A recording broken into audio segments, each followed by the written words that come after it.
લોકોને, પ્રેક્ષકોને મનોરંજનના માધ્યમથી શિક્ષિત કરે છે એવા અમારા સૌના આદરણીય સાંઈરામભાઈ દવેનું આ કાર્યક્રમમાં હું સ્વાગત કરતા એક સૌભાગ્યની લાગણી અનુભવું છું.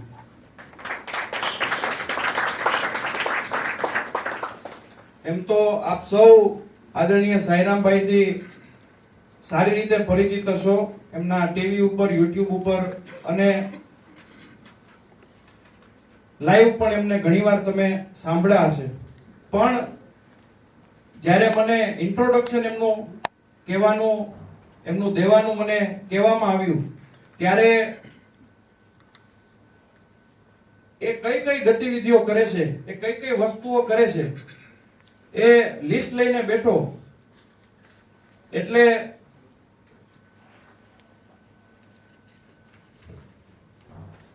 સાહિત્યકાર, કલાકાર, કથાકાર, મોટિવેટર, લેખક, કવિ અને ખાસ કરીને એજ્યુકેશનિસ્ટ. આમાં ઘણા બધા એવા ટાઇટલ હશે જે રહી ગયા હશે. એટલી ડાયવર્સ ફિલ્ડમાં પોતાની સેવાઓ આપે છે. છેલ્લા 2 થી વધારે દાયકાઓથી ડાયરાઓના માધ્યમથી તેઓ લોકોને મનોરંજન પૂરું પાડે છે, સાથે સાથે એમને શિક્ષિત કરે છે. હું હંમેશાથી માનતો આવ્યો છું કે કોઈ ડાયરો હોય ને એક શિક્ષાનું માધ્યમ છે. કથા આપણને સાંભળવી ગમે ન ગમે, પણ જ્યારે એ જ કથાઓને, એ જ વેદોને, એ જ ઉપનિષદોને એક મનોરંજનના માધ્યમથી પીરસવામાં આવે તો લોકોને વસ્તુ ગળે ઉતરે છે, સમજાય છે. અને આ ગુજરાતમાં જો આ પ્રકારની વસ્તુ કરી મનોરંજનના માધ્યમથી કોઈને શિક્ષિત કરવાનો કોઈ પ્રયાસ કર્યો હોય, સફળ પ્રયાસ કર્યો હોય અને આખા ગુજરાત, આખા ભારતમાં અને વિશ્વમાં જેમણે ગુજરાતનું નામ રોશન કર્યું હોય તો એ આપણા આદરણીય સાંઈરામભાઈ દવે છે. સાથે એમને આપણે સાંભળવા છે, પણ મારું એક કર્તવ્ય એ છે કે જે કામ કરે છે એ આપની સમક્ષ રજૂ કરું.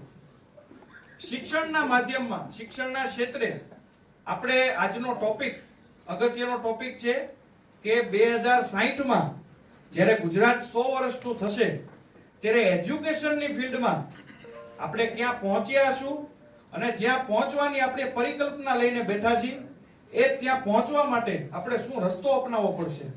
તો એ વિષય ઉપર આપણે ચર્ચા કરવાના હોય ત્યારે આદરણીય સાંઈરામભાઈએ નચિકેતા સ્કૂલિંગ સિસ્ટમ કરીને એક સ્કૂલની સ્થાપના કરી છે. હાલમાં હું ખોટો ન હોઉં તો એક સ્કૂલ છે, પણ સ્કૂલિંગ સિસ્ટમ નામ આપ્યું છે. એટલે ઘણી બધી સ્કૂલો ખોલવાની એમની પરિકલ્પના છે. એમની એક સરસ મજાની જ્યારે મેં વેબસાઇટ ઓપન કરી, એમ તો હું ફોન કરીને પૂછી શકતો હતો કે આપ શું કરો છો, પણ એમની વેબસાઇટમાં એટલું બધું ડિટેલમાં એમને બધું લખેલું છે.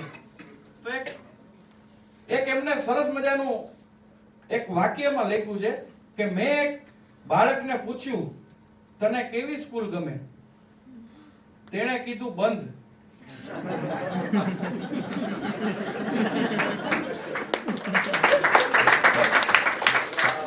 એટલે મેં સ્કૂલ ખોલી.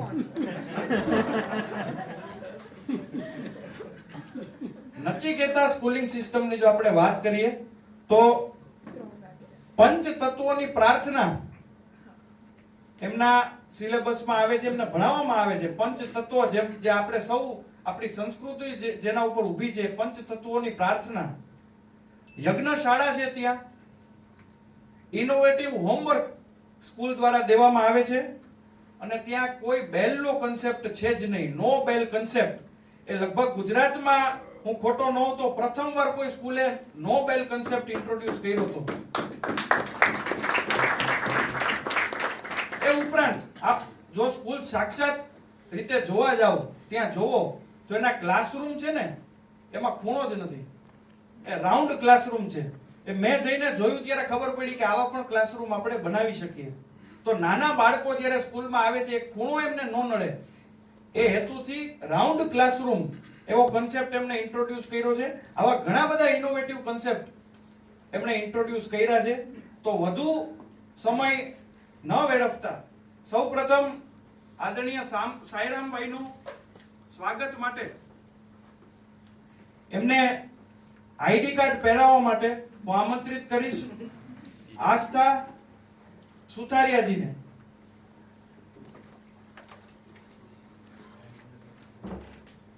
અમારા તરફથી એક આપના યાદી સ્વરૂપે આઈડી કાર્ડ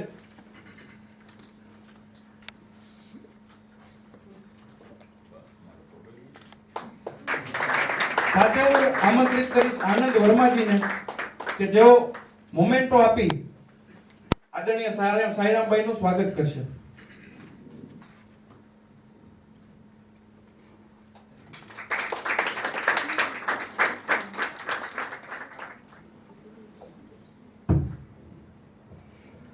ધન્યવાદ.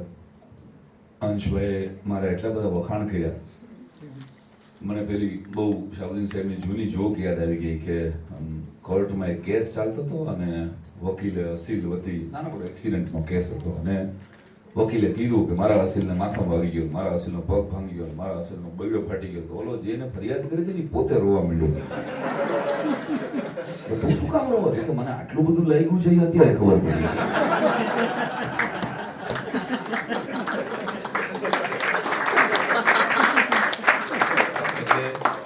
પરિવારનો સ્વજન છે, મારા પરમ સ્નેહી મિત્રના અને ગુજરાત જેની પર ગૌરવ લઈ શકે એવા ધારાશાસ્ત્રી અભયભાઈ, એમના વારસામાં એમને વકીલાત મળી છે અને એને મને પહેલી વાર આમંત્રણ આપ્યું. કોઈ આમ બાકી એના લગ્નથી લઈ અને કુટુંબના બધા લગ્નમાં જ મેં ડાયરા કરી. એને મને કોઈ દિવસ ગંભીર વિષયમાં આમંત્રણ નથી છે.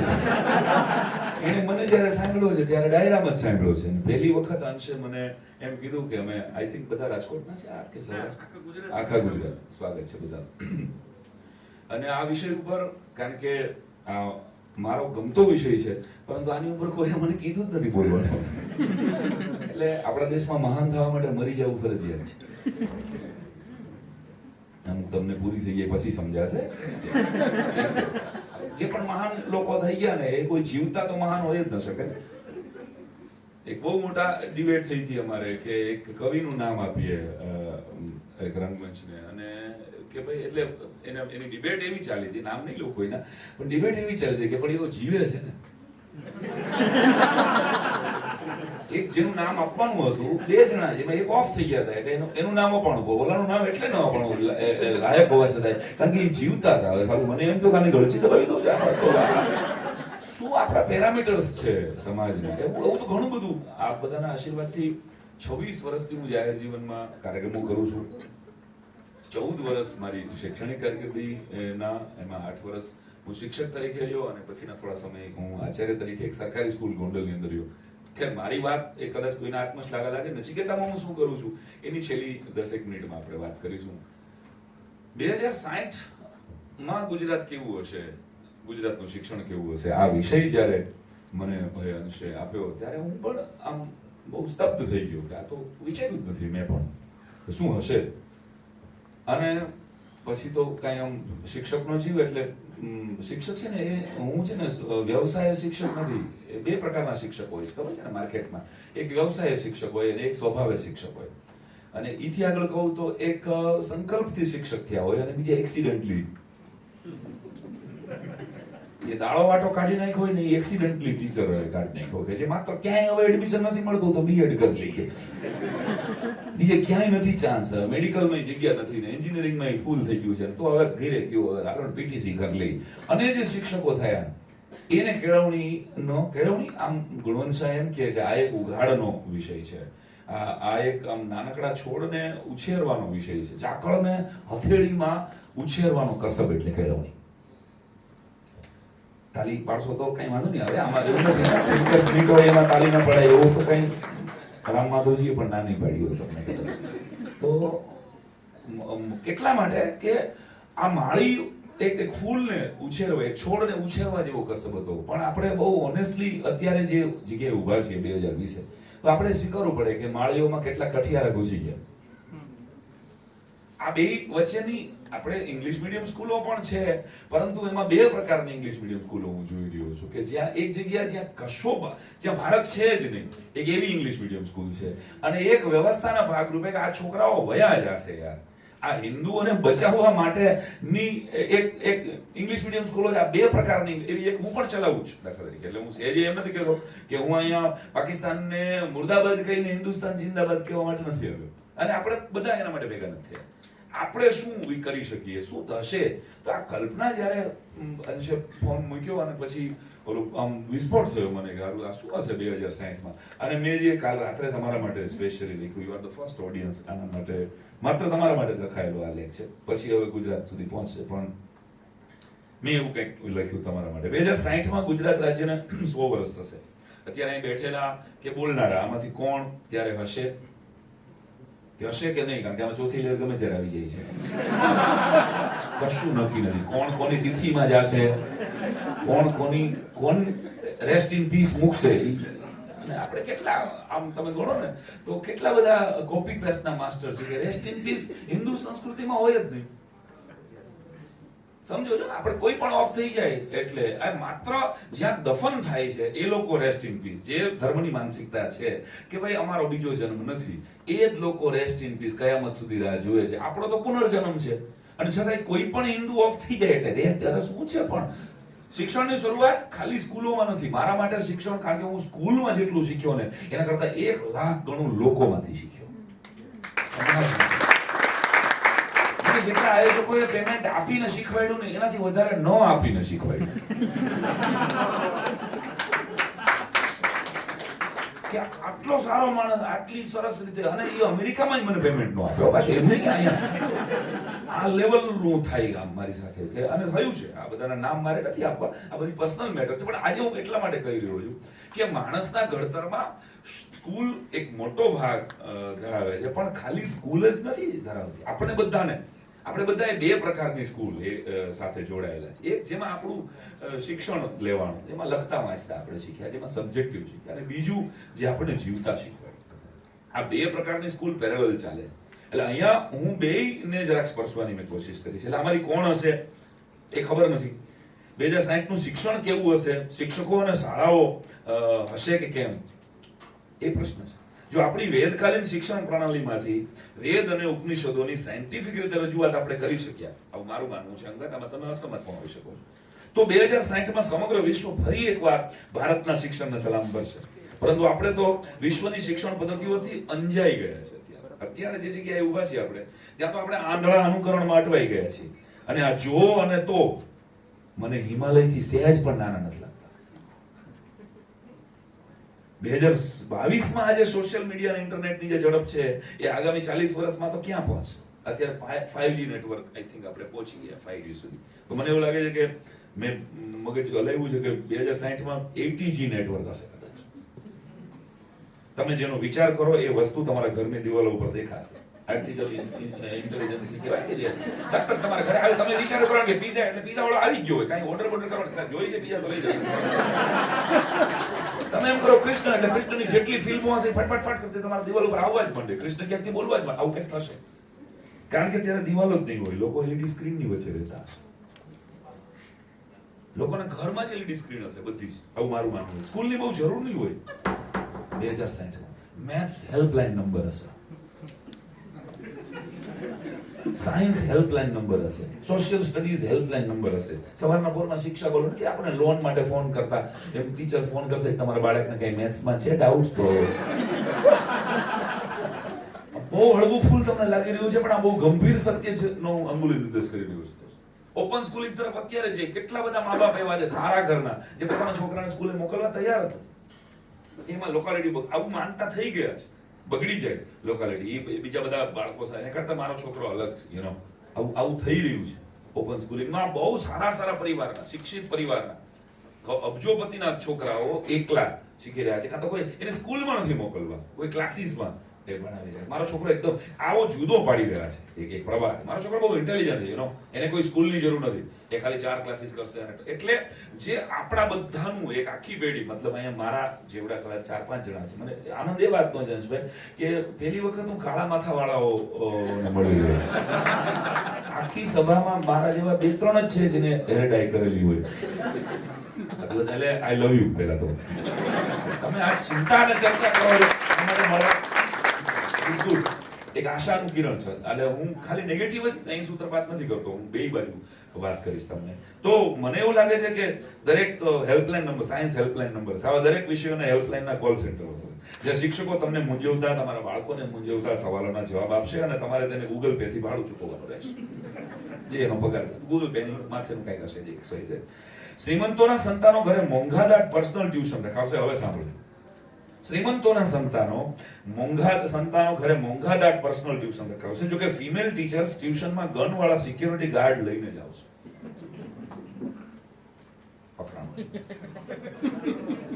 કારણ કે સોશિયલ મીડિયાના અતિરેકને લીધે 2060 માં કોઈ બાળક જ નહીં હોય, માત્ર ઉંમરથી નાના યુવાનો હશે. જો સમજો તો ભયંકર દ્રશ્ય મને દેખાય છે. જે પરિવારો પાસે ATG નેટવર્ક યુઝ કરવાના રૂપિયા નહીં હોય, એ પરિવારના બિચારા બાળકો સ્કૂલે જતા હશે. દરેક મમ્મી પપ્પાની પોતાની ફેમિલીની YouTube ચેનલ અથવા OTT પ્લેટફોર્મ હશે, જ્યાં પોતાના બાળકને ભણાવનાર પ્રત્યેક શિક્ષકનો વર્ગખંડ લાઈવ કેમેરામાં રેકોર્ડ થતો હશે. એટલે શિક્ષક શું કરે છે, શું ભણાવે છે, શું સાચું ખોટું, એ બધું જ દરેક મા બાપ, દરેક ક્લાસ, દરેક લેક્ચર એના જોતા હશે. વધુ પડતા હોમવર્ક આપવા બદલ શિક્ષકો પર કોર્ટ કેસ દાખલ થશે. અને આવા બધા કારણોસર 2060 માં શિક્ષક બનવા માટે કોઈ તૈયાર જ નહીં હોય. કેટલીક સ્કૂલોમાંથી 5મા 7મા ધોરણના બાળકો ભાગીને લગ્ન કરી લે છે. જો કોઈ તેને ફોર્સફુલી રોકવાની કોશિશ કરશે તો એ ન્યૂ મેરિડ ચાઇલ્ડ કપલ યા તો પરિવાર ઉપર પોતાની પર્સનલ ગનથી ગોળીબાર કરશે, અથવા તો બંને ના માતા પિતા પર કોર્ટ કેસ કરશે. આ બહુ ખરાબ દ્રશ્ય હું લખી રહ્યો છું. વિશ્વમાં થતા અલગ અલગ ફ્રોડ અને ક્રાઇમના કોચિંગ ક્લાસ શેરીએ શરૂ થશે. ઉદાહરણ તરીકે white caller crime coaching class, bank સાથે ફ્રોડ કરવાના ક્લાસીસ, સંબંધોમાં છેતરપિંડી કરતા 15 દિવસમાં શીખો. ઉલ્લુ યુનિવર્સિટી માન્યતા પ્રાપ્ત આવા ક્લાસીસનો ઘરે ઘરે શેરીએ ગામે ગામ રાફડો છે. વિશ્વમાં બોલાતા અપશબ્દોની ડિક્શનરી દરેક બાળક પાસે હશે, જેથી વર્લ્ડના કોઈ પણ દેશના ફેસબુક ફ્રેન્ડ સાથે ઝઘડો થાય તો કામ લાગે. ઇંગ્લિશ મીડિયમના સ્કૂલો અને તેની શિક્ષણ પ્રણાલીનો પ્રભાવ જો આગામી 40 વર્ષમાં યથાવત રહ્યો તો 2060માં મને લાગે છે અંશભાઈ કે માતૃભાષામાં વાત કરવા બદલ ગુનો દાખલ થશે. ગુજરાતી ગીત કે કવિતા ગાનારા પર FIR નોંધાશે. ભાષાના શિક્ષકો પર આતંકવાદી હુમલાઓ થશે. અને હા, લવ જેહાદની જેમ લેંગ્વેજ જેહાદ શરૂ થશે. સંસ્કૃતના પંડિત શિક્ષકની હત્યાનું ઇનામ 10 લાખ રૂપિયા છે. હિન્દી કે ગુજરાતીના શિક્ષકની હત્યાનું 5-5 લાખ ભાવ હશે. કવિતા લખનાર કે કાવ્ય સંગ્રહ બહાર પાડનારને 8 વર્ષની કડકમાં કડક સજા થશે. આ વાંચતી વખતે, સાંભળતી વખતે કંપારી છૂટી જાય છે. આ લખતી વખતે ઓનેસ્ટલી કહું છું, લખવું આવી ગયું મને. લખવામાં સમજો તમે, ધ્રુજી જાય માણસ. હવે હું કોઈ નેસ્ટાડમસનું એઠું પાણી પી નથી ગયો. મેં કોઈ દેવાયત પંડિતે આગમવાણી કરી હોય, એ કઈ મારા ફેમિલી મેમ્બર થતા હોય ને એમાંથી મને જ્યોતિષ વિદ્યા મળી હોય ને આવું તો સેજે નથી. પરંતુ હું હૃદયથી ઈચ્છું છું કે મેં લખેલી ઉપર લખેલી તમામ આગાહીઓ ખોટી થાય. આ હું ઓનેસ્ટલી તમારી સામે ઈચ્છું છું. જો આપણે 2020 થી 30 સુધીમાં ભગવદ ગીતાને શિક્ષણનો ભાગ બનાવી શકીશું.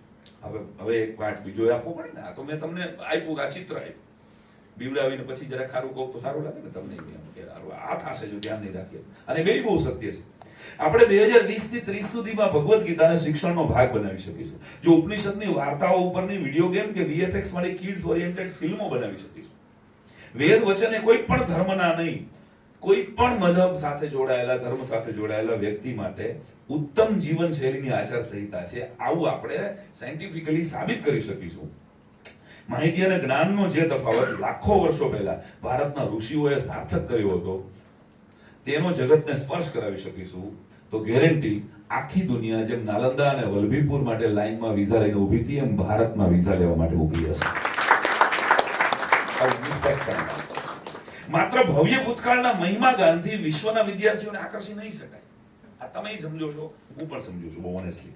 એક હાથમાં યજ્ઞનું સમીધ અને બીજા હાથમાં લેપટોપનો યુઝ કરતા અને બંનેનું સન્માન કરતા આપણે શીખવું પડશે. આપણે કઠણાઈ શું થાય છે કે જે યજ્ઞ કરે છે ને એ લેપટોપને ગાળો દે છે અહીંયા, અને જે લેપટોપ યુઝ કરે છે ને એને ઓલો નિરર્થક લાગી રહ્યું છે. આ બેયનું ક્યાંક સેતુ નથી સદાતો કે આ બેય જરૂરી છે, અને આ બેયનું કોમ્બિનેશન કેમ પ્રોપર ન હોય. ધર્મ સાથેનું વિજ્ઞાન અને વિજ્ઞાનનો સાચો ધર્મ, એ જ 2060ની કેળવણીનું એકમાત્ર લક્ષ્ય આપણે રાખવું પડશે. ધર્મ, ફરીવાર કહું છું, ધર્મ સાથેનું વિજ્ઞાન અને વિજ્ઞાન સાથેનો સાચો, વિજ્ઞાનનો સાચો ધર્મ, એ જ 2060ની કેળવણીનું એકમાત્ર લક્ષ્ય રાખવું પડશે.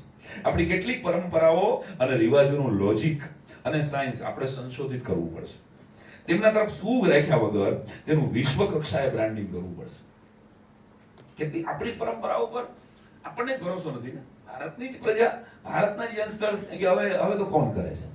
દાખલા તરીકે હું આમ વચમાં બ્રેક કરું છું મારી વાત. હવે કોણ વ્રત કરે છે અત્યારની? આમાંથી કોઈ બેઠું છે જેને મોળાકાતના વ્રત કરેલા હોય? ગર્લ્સે કોઈ એક બે? તને ખબર છે બેન એક મોળાકાતનું સાયન્સ શું હોય? ઓનેસ્ટલી કે ન પણ ખબર હોય છે બેન, તને ખબર છે? આગળ તમારી આગળ તને ખબર છે એનું સાયન્સ શું હોય? શું કામ મોળું જમવાનું?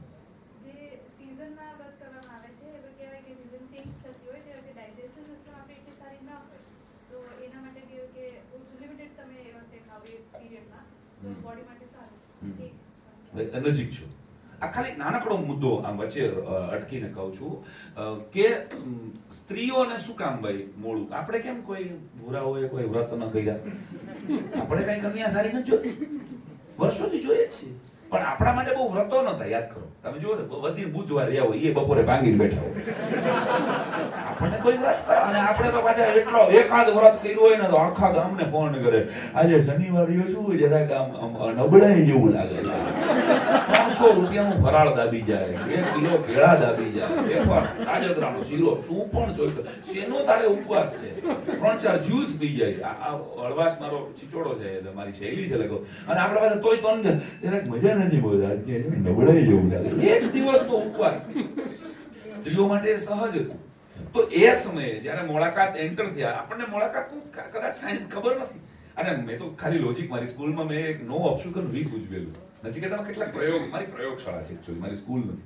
અને આ સ્કૂલિંગ સિસ્ટમ શબ્દ અંશભાઈ એટલે વાપરો છે કે મારી સ્કૂલ એક વિચારધારા છે જે મને દેશ વિદેશમાં 3 પાસપોર્ટ પૂરા કરીને હું જે દેશમાં ડાયરો કરવા ગયો, જ્યાંની સ્કૂલ જોઈ, મને એમ થાય કે એ દેશ પાસે એક કોઈ એવો બધો વિશ્વનો સંસ્કૃતિનો અદ્ભુત ઇતિહાસ નથી, અને છતાંય સાલી નાનકડી ચીપે બનાવે છે એ લોકો.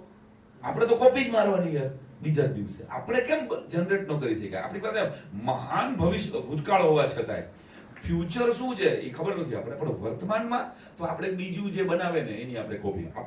આપણી કઈ પ્રોડક્ટ છેલ્લા 10 દાયકામાં આખા વિશ્વએ સ્વીકારી હોય? કદાચ ગૂગલ કરવા બેસીએ તો શરમ આવે એવું છે. આટલી બધું યંગસ્ટર્સ હોવા છતાંય, આટલું બધું યુવાધન, આટલી બધી યુનિવર્સિટીઓમાં ભણતું હોવા છતાંય શું કામ? ક્યાં અટકી ક્યાં ગયા આપણે? ભવ્ય ભૂતકાળ છે આપણી પાસે, ઐતિહાસિક રીતે આખા વિશ્વને કાન પકડી શકીએ એવા શોધ અને સંશોધન આપણી પાસે હોવા છતાં. તો મોળાકાત, મારું લોજિક એવું છે કે સ્ત્રીઓની ઇમ્યુનિટી બૂસ્ટ થાય એટલા માટે જે મોળું ખાય 5 દિવસ સોલ્ટ વગરનું ખાય એટલે એની ઇમ્યુનિટી બૂસ્ટ થાય. એને ભૂખ્યા રહેતા શીખવવામાં આવે, એનું નાક વીંધવામાં આવતું હતું, એના કાન વીંધવામાં આવતા હતા, એના પગના બીજી આંગળીમાં વેઢલો પહેરાવવામાં આવતો હતો. એની સીધી ગર્ભાશય સાથેની વેઇન્સ જોડાયેલી હતી, એનું બ્લડ સર્ક્યુલેશન બહુ પ્રોપર વેમાં જાય એટલા માટે. કારણ કે 14 વર્ષે આપણા દાદીમાનું જીવન શરૂ થઈ જતું હતું, જો યાદ હોય. બાળ લગ્ન થતા હતા 15 વર્ષે તો આપણી દાદીમાં માં બની જતી હતી. એક સમયની વાત કરું, મારી દાદીમાં કે તમારી દાદીમાં, આમ તમે જો પૂછો તો ખબર પડે કે હા અમારામાં તો 16 વર્ષે લગ્ન થઈ જતા હતા, 15 વર્ષ. એ સમયમાં એનું શરીર 4-5 વખત આખું બ્લડ પ્યુરિફાઈડ થાય. એટલે કોઈ પણ ડોક્ટરને પૂછજો અત્યારે, ડોક્ટર તમને માંદા પડશો ને એમ કહેશે કે ગ્રીન બ્લડ પીવો તમે. જુવારાનો જ્યુસ એકચ્યુઅલી પીવાનો હતો, આપણે પછી રાખી દીધો. એ એકચ્યુઅલી ટેસ્ટિંગ હતું એગ્રીકલ્ચરનું કે ભાઈ જુવારા કેવા થશે, આવડા કમથા ખોબામાં એ ઘઉં કેવા થશે. એ આખી સિસ્ટમ આપણી જે કૃષિ સંસ્કૃતિ છે એ નાનકડી દીકરી જે 10-15 દાણા વાવે ને આની ઉપરથી ઘઉં કેવા થશે, આની ઉપરથી આખું વર્ષ કેવું થશે, એક ટેસ્ટિંગ હતું એક વાત.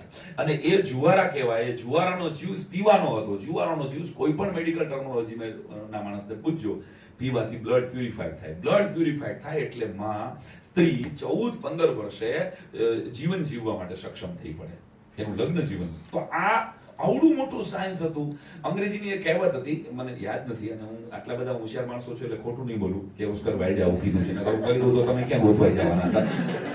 પણ ઓકે કહ્યું હતું કે જે ફેન્સિંગ ની તમને ખબર ન હોય ને કે અહીં ફેન્સિંગ શું કામ કરવામાં આવી છે, આની જો તમને ખબર ન હોય કે આ ફેન્સિંગ શું કામ છે, તો એ ફેન્સિંગ ને હટાવવાનો તમને હક નથી. આ વાક્ય મને બહુ ગમે છે. જો તમને ખબર ન હોય ને કે આ ફેન્સિંગ શું કામ છે, તો એ ફેન્સિંગ ને હટાવવાનો ઉપાડો ન લ્યો ખાલી ફેશનેબલ થવા માટે, ખાલી બસ હવે બધું ચેન્જ કરવું છે, બધું જૂનું. અરે આવું ના હોય યાર. જૂનું બધું જ ખરાબ હોય તો આપણે હોત જ નહીં ને. એમાંથી બેસ્ટ શું છે, એનું સાયન્સ શું હશે, એનું લો એટલીસ્ટ એક વખત આપણે તો વિચારવું જોઈએ. શિક્ષણ સાથે જોડાયેલા છીએ, આપણે નવી પેઢીના ભારતીયો છીએ. આપણી આંખ ને કાન, આપણા વેદનું એક સૂત્ર છે કે મને દશેય દિશામાંથી શુભ વિચાર પ્રાપ્ત થાઓ. કેટલું અદ્ભુત. હવે આ વાક્યને કેવી રીતે ખોટું પાડશો? આ વાક્યને બીજા કોઈ પણ ધર્મમાં તમે લઈ જાઓ, મને દશેય દિશામાં શુભ વિચાર થાઓ. આ ચાહે હિન્દુ હોય, મુસ્લિમ હોય, ઈસાઈ હોય, શીખ હોય, આમાં કોણ ના પાડી શકે? આ વેદ વચન છે. મને દશેય દિશામાંથી શુભ વિચાર પ્રાપ્ત થાઓ. ઓપન આઈ, ઓપન ઈયર. આપણે વિશ્વમાંથી બધી જગ્યાએથી સારી વસ્તુઓને કલેક્ટ કરી. એટલે જ આપણી વેદોની સંસ્કૃતિમાં એ છૂટ આપવામાં આવી કે સારું જ્યાંથી મળે ત્યાંથી કલેક્ટ કરો યાર. અને એને તમારી વેદોમાં એ છૂટ એકમાત્ર સનાતન સંસ્કૃતિમાં એ છૂટ આપવામાં આવી છે કે આને સમયાંતરે આમાં સુધારો વધારો કરજો. આવી છૂટ બીજા એક પણ મઝહબમાં નથી આપી, બીજા એક પણ શાસ્ત્રોએ નથી આપી સાહેબ. આપણે શું કામ ઊભા છીએ અત્યારે? જે 5000 આટલા બધા આપણી ઉપર ઓછા કઈ હુમલાઓ થયા, 1200 વર્ષથી ગુલામ થતી આવી પ્રજા, છેલ્લા 70 વર્ષથી આઝાદ થઈ છે. ખાલી 1200 વર્ષથી શક આવ્યા, નૂન આવ્યા, પોર્ટુગીઝ આવ્યા, મુગલ આવ્યા. એ યાદ કરીશું હમણાં તમારી સાથે એક આખો શિક્ષણનો કાળ કેવો હતો, એની એક મારે એક ટાઈમ લાઈન લઈ આવ્યો છું તમારા માટે. 1200 વર્ષની ગુલામી પછી આપણે છેલ્લા 75 વર્ષથી હજી તો, એટલે આમ ગણો તો 75 યર્સના છીએ ખાલી આપણે સ્વતંત્ર વિચારધારા સાથે.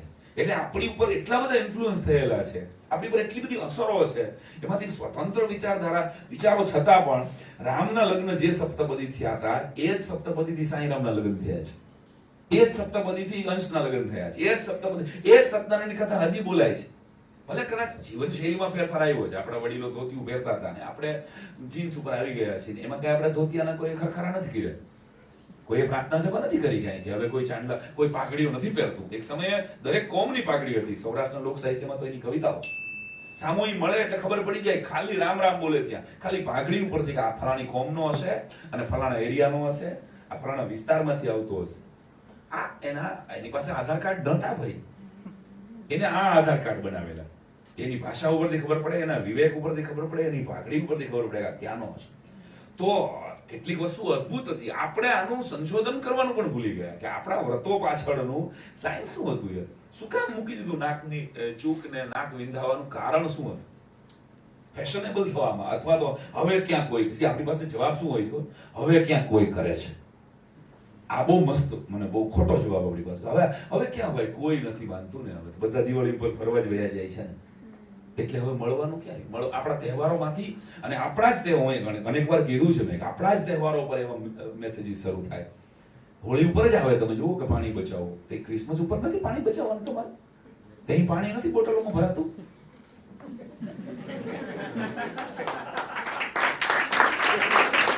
કેમ ત્યારે કોઈને પાણી બચાવવાનું નથી યાદ આવતું? તમને લોહી ની હોળીથી કોઈ ઉત્સવ ઉજવાય છે, ત્યાં પ્રોબ્લેમ છે, અને રંગોની હોળીથી કોઈ હોળી ઉજવાય, ત્યાં તમને પ્રોબ્લેમ નથી. કહેવાનો અર્થ કે એક આખું ષડયંત્ર છે, કે આ એક જ પ્રજા એવી છે કે જે બૌદ્ધિક બદમાશો છે. યાદ રાખજો આ શબ્દ મારો.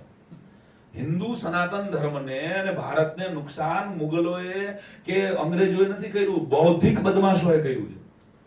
આવું કેમ હોય? આવું તો કેમ ચલાવી લેવાય? આ આપણા છે સાહેબ, જે આપણી જ પરંપરા ઉપર પ્રશ્નાર્થ કરી અને આપણી આખી એક યુવા પેઢીને ગોઠે ચડાવે છે.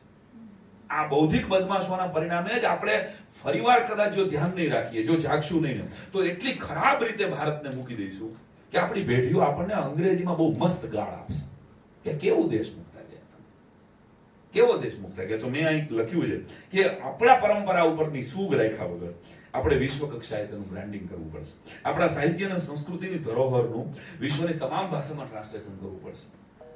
આપણી ચારણ કન્યા કે ઝાંસીનું અંગ્રેજી ટ્રાન્સલેશન કે અરેબિક ટ્રાન્સલેશન આપણે વિશ્વના શ્રોતાઓ સુધી પહોંચાડી નથી શક્યા.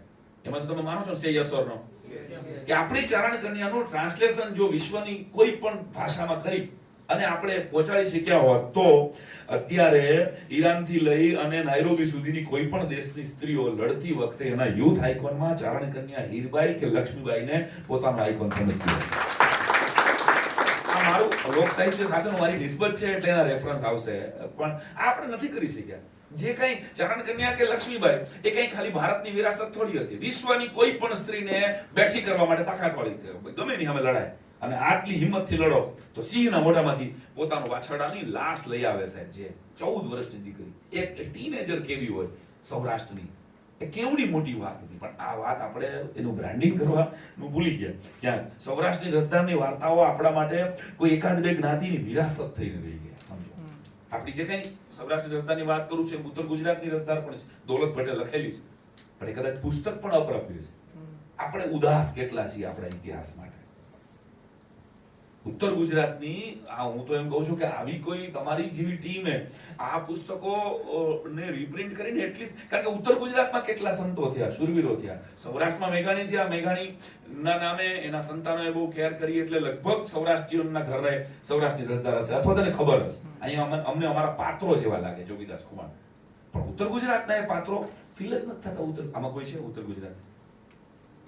તો અહીંયા કોણ દાતા થયા, અહીંયા કોણ શૂરવીરો થયા, એની બહુ સરસ યાત્રા દોલત ભટ્ટે લખી છે. 3 કે 4 ભાગમાં છે, પણ અપ્રાપ્ય છે. દોલતભાઈ પાસે એક કોપી હતી છે, મને યાદ છે. તો આવું કંઈક કામે થવું. આપણે આપણા ઇતિહાસ માટે ઉદાસ છીએ, સોરી ટુ સે. એટલે મને એમ લાગે કે સૌરાષ્ટ્રની રસધારની વાર્તાઓ આપણા માટે કોઈ એકાદ બે જ્ઞાતિની વિરાસત થઈને રહી ગયા. જોગીદાસ કુમારની વાર્તા સાંભળેલી છે? કેટલાએ સાંભળેલી છે જોગીદાસ કુમારની વાર્તા? ઓનેસ્ટલી આ તો કરો.